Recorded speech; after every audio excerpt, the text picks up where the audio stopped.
প্রিয় সাংবাদিক বন্ধুগণ, আজকে আমরা সকলেই জানি সম্মানিত বিএনপির চেয়ারপারসন সাবেক প্রধানমন্ত্রী বেগম খালেদা জিয়া তিনি অসুস্থ অবস্থায় হাসপাতালে আছেন, মুমূর্ষু অবস্থায়। এই বেগম খালেদা জিয়ার শরীরের খোঁজখবর নেওয়ার জন্য, বর্তমান অবস্থা কি এটা জানার জন্য এবং তার জন্য বিশেষ দোয়া করার জন্য আজকে হাসপাতালে এসেছেন ইসলামী আন্দোলন বাংলাদেশের মোহতারাম সিনিয়র নায়েবে আমির শাইখে চরমনাই মুফতি সৈয়দ মোহাম্মদ ফয়জুল করিম।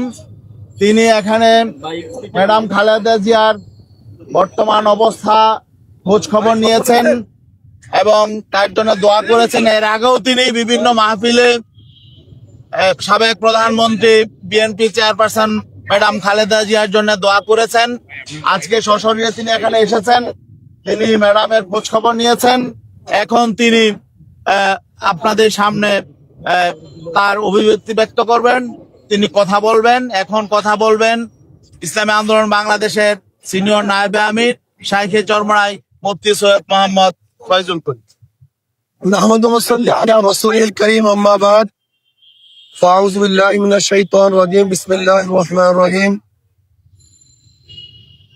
ওয়া তাআওয়ানু আলাল বিররি ওয়াত তাকওয়া ওয়া লা তাআওয়ানু আলাল ইসমি ওয়াল উদওয়ান। আসলে আমাদের দেশনেত্রী বেগম খালেদা জিয়া বেশ কয়েকদিন পর্যন্ত অসুস্থ অবস্থায় তিনি হসপিটাল ভর্তির অবস্থায় আছেন। আমরা বিভিন্ন জায়গাতে তার জন্য দোয়া করেছি। আপনারা নিশ্চয়ই মিডিয়ায় দেখেছেন, আমি মাহফিলগুলিতে সূরা ফাতিহা, সূরা ইখলাস তেলাওয়াত করে তার জন্য দোয়া করছি। আমরা এখন আল্লাহর কাছে দোয়া করি আল্লাহ যেন তাকে পরিপূর্ণ সুস্থ করে দেন এবং আগে যেইভাবে তিনি দেশের খেদমত করেছেন আমাদের মাঝে আবারও তাকে আল্লাহ পাক ফিরিয়ে দেন, যেন তিনি আবারও আকস্মিক ভাবে দেশের খেদমত আঞ্জাম দিতে পারেন এবং তার পরিবার পরিজনকে আল্লাহ পাক রব্বুল আলামিন ধৈর্য ধারণ করার তৌফিক দান করেন। এই দোয়া আমি সবার কাছে চাইবো তার জন্য এবং এই কথাই বলবো যেন তাকে আল্লাহ পাক জলদি জলদি তার সুস্থতা দান করেন এবং পরিপূর্ণ সুস্থ করে আমাদের মাঝে আবারও তাকে ফিরিয়ে দেন। এই দোয়া আল্লাহর কাছে আমরা করতেছি। আর আমি দেশবাসীকে বলবো যে আসুন আমরা সম্মিলিত ভাবে, সবাই ঐক্যবদ্ধ ভাবে এই দেশকে গড়ার চেষ্টা করি। এই দেশে সবাই আমরা থাকবো, কেউ আমাদের শত্রু নই, আমরা কেউ কারোর শত্রু নেই, আমরা সবাই সবার বন্ধু। আপোষে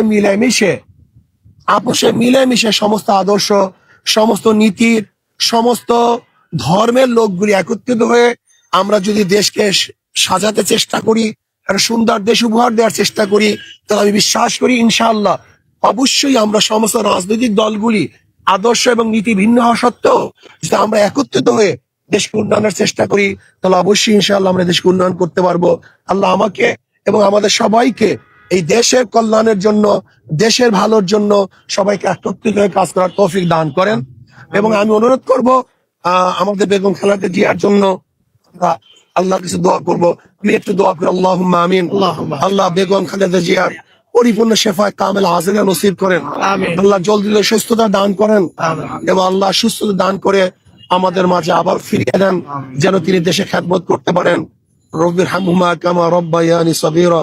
ওয়া সাল্লাল্লাহু তাআলা আলা খায়রি খালকি মুহাম্মাদ ওয়া আলিহি ওয়া আসহাবিহি ওয়া আজওয়াজিহি ওয়া আতবাই আজমাইন ওয়ারহামনা মাহুম বিরহমাতিকা ইয়া আরহামার রাহিমিন। আসসালামু আলাইকুম ওয়া রাহমাতুল্লাহ।